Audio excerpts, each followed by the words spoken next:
Here with you, and I've been looking forward a long time to be able to call you Mr. Secretary. Good afternoon, everyone.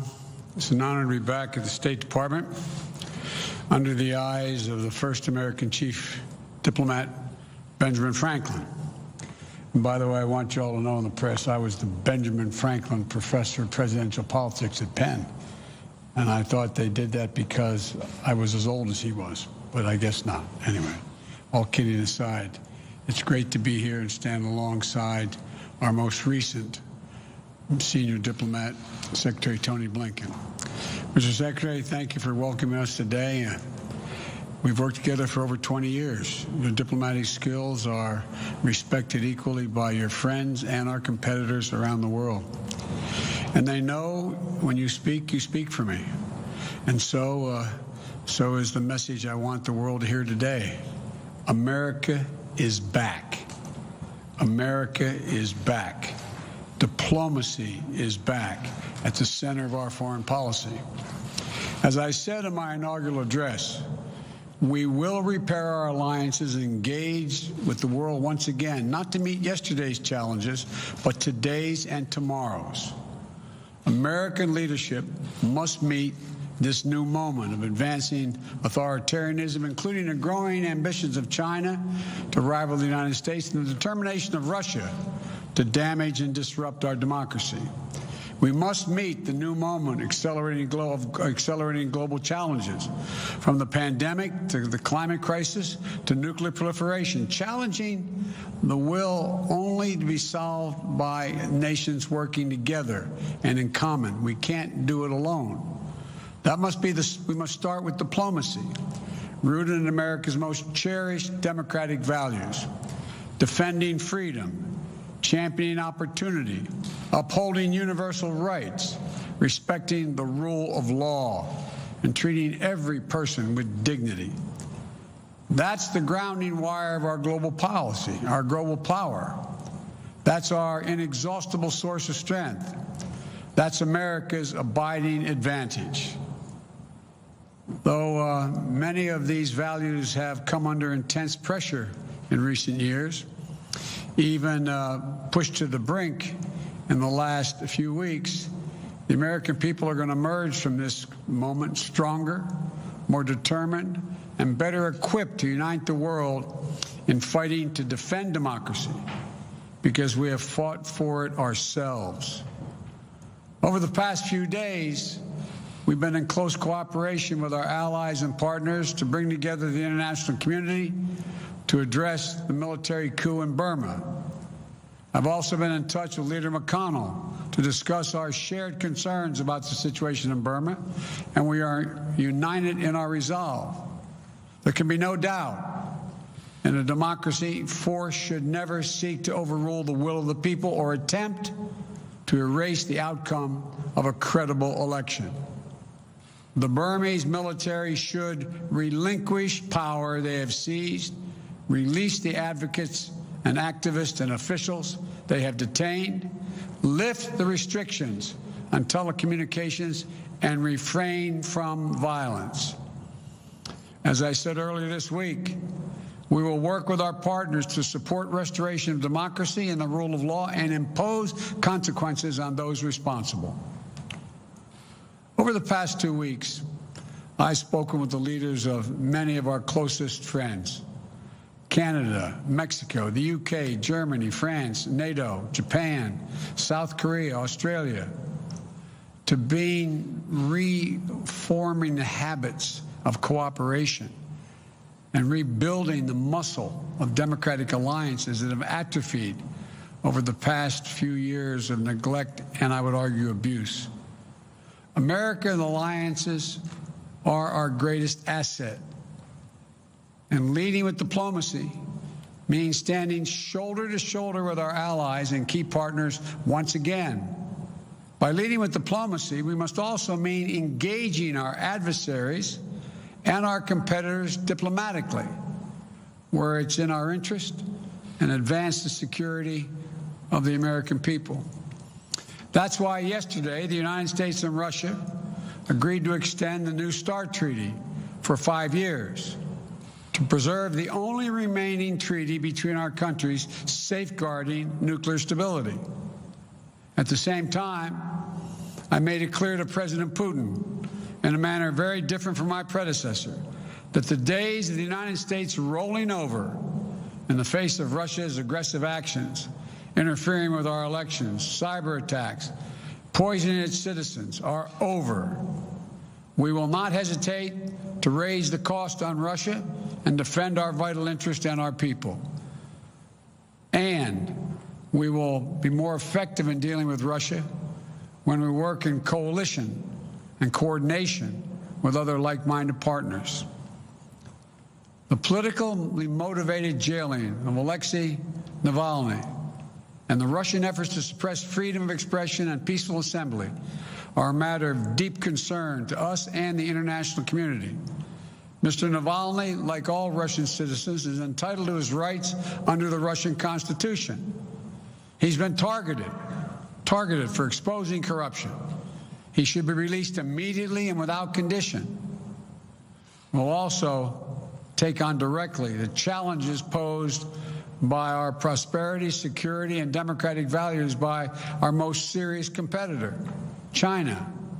We'll confront China's economic abuses, counter its aggressive, coercive action to push back on China's attack on human rights, intellectual property, and global governance. But we are ready to work with Beijing when it's in America's interest to do so. We will compete from a position of strength by building back better at home, working with our allies and partners, renewing our role in international institutions, and reclaiming our credibility and moral authority, much of which has been lost. That's why we moved quickly to begin restoring American engagement internationally and earn back our leadership position, to catalyze global action on shared challenges. On day one, I signed the paperwork to rejoin the Paris Climate Agreement. We're taking steps led by the example of integrating climate objectives across all of our diplomacy and raising the ambition of our climate targets. That way we can challenge other nations, other major emitters, to up the ante on their own commitments. I'll be hosting a Climate Leaders Summit to address the climate crisis on Earth Day of this year. America must lead in the face of this existential threat. And just as with the pandemic, it requires global cooperation. We've also re-engaged with the World Health Organization. That way we can build better global preparedness to counter COVID-19, as well as detect and prevent future pandemics, because there will be more. We've elevated the status of cyber issues within our government, including appointing the first Deputy National Security Advisor for Cyber and Emerging Technology. We're launching an urgent initiative to improve our capability, readiness, and resilience in cyberspace. Today, I'm announcing additional steps to course correct our foreign policy and better unite our democratic values with our diplomatic leadership. To begin, Defense Secretary Austin will be leading a global posture review of our forces so that our military footprint is appropriately aligned with our foreign policy and national security priorities. It will be coordinated across all elements of our national security, with Secretary Austin and Secretary Blinken working in close cooperation. And while this review is taking place, we'll be stopping any planned troop withdrawals from Germany. We're also stepping up our diplomacy to end the war in Yemen, a war which has created a humanitarian and strategic catastrophe. I've asked my Middle East team to ensure our support for the United Nations-led initiative to impose a ceasefire, open humanitarian challenge, and restore long-dormant peace talks.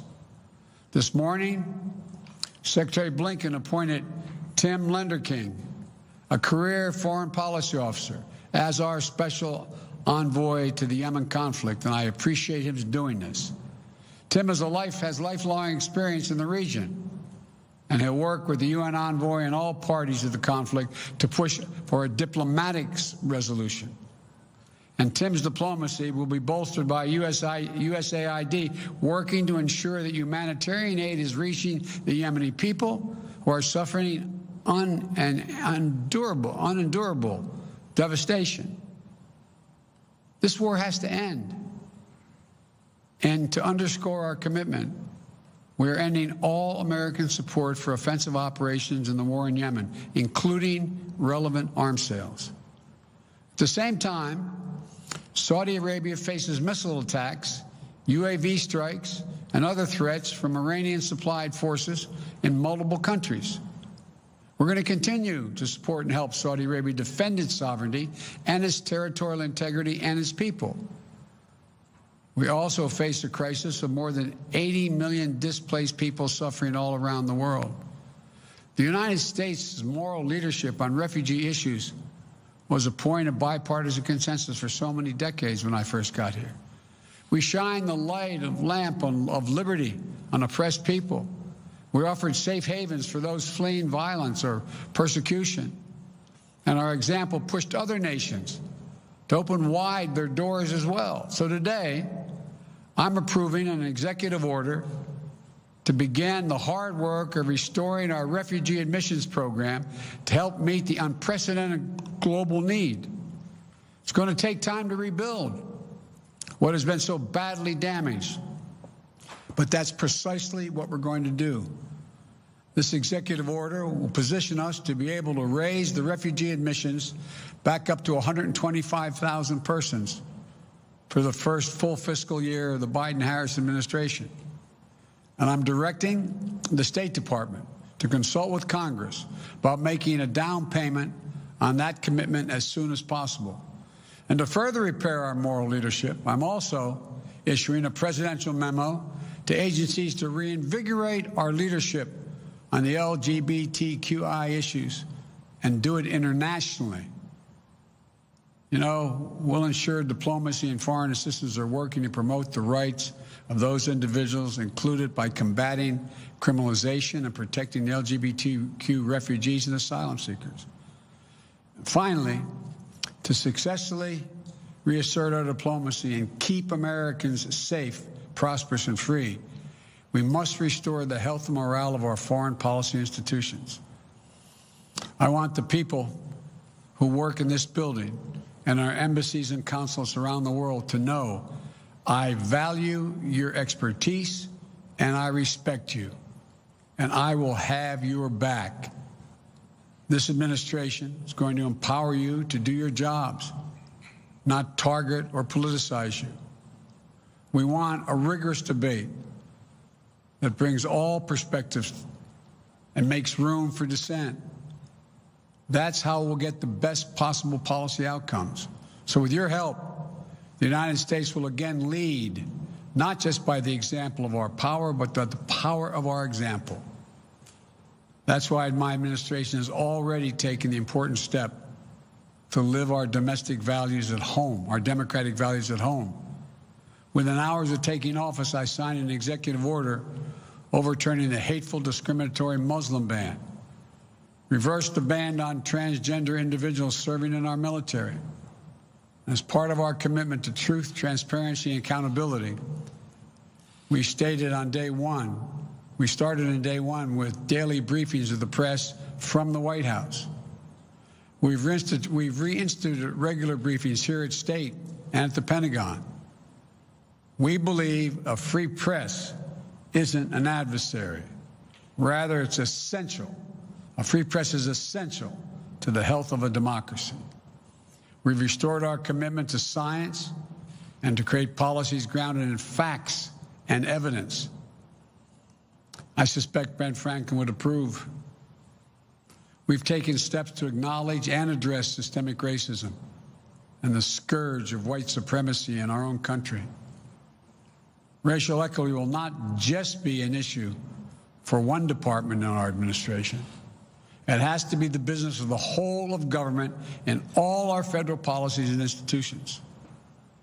All this matters to foreign policy because when we host the Summit of Democracies early in my administration, to rally the nations of the world to defend democracy globally, to push back the authoritarianism's advance, we'll be a much more credible partner because of these efforts to shore up our own foundations. There's no longer a bright line between foreign and domestic policy.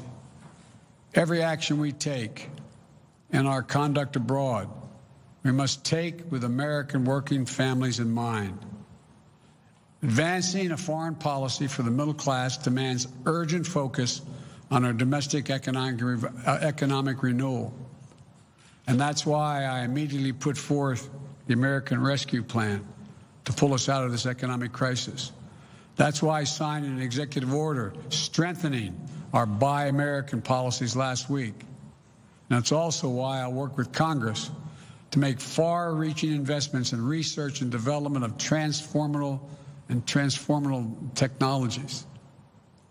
These investments are going to create jobs, maintain America's competitive edge globally, and ensure all Americans share in the dividends. If we invest in ourselves and our people, if we fight to ensure that American businesses are positioned to compete and win on the global stage, if the rules of international trade aren't stacked against us, if our workers and intellectual property are protected, then there's no country on earth, not China or any other country on earth, that can match us. Investing in our diplomacy isn't something we do just because it's the right thing to do for the world. We do it in order to live in peace, security, and prosperity. We do it because it's in our own naked self-interest. When we strengthen our alliances, we amplify our power, as well as our ability to disrupt threats before they can reach our shores. When we invest in economic development of countries, we create new markets for our products and reduce the likelihood of instability, violence, and mass migrations. When we strengthen health systems in far regions of the world, we reduce the risk of future pandemics that could threaten our people and our economy. When we defend equal rights of people the world over, of women and girls, LGBTQ individuals, indigenous communities, and people with disabilities, the people of every ethnic background and religion, we also ensure that those rights are protected for our own children here in America. America cannot afford to be absent any longer on the world stage. I come today to the State Department, an agency as old and as storied as the nation itself, because diplomacy has always been essential to how America writes its own destiny. For the diplomacy of Ben Franklin helped assure the success of our revolution. The vision of the Marshall Plan helped prevent the world from foundering on the wreckage of war. And the passions of Eleanor Roosevelt declared the audacious idea of universal rights that belong to all. The leadership of diplomats of every stripe doing the daily work of engagement created the very idea of a free and interconnected world. We are a country that does big things. American diplomacy makes it happen. And our administration is ready to take up the mantle and lead once again. Thank you all. May God bless you and protect our troops, our diplomats, and our development experts, and all Americans serving in harm's way. Going this way. Thank you all.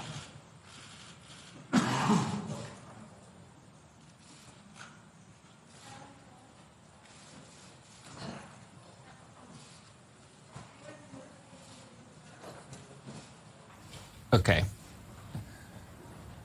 And that was President Joe Biden's first foreign policy speech, something world leaders had been long awaiting to see how far he will stray from his predecessor, Donald Trump's America First policy.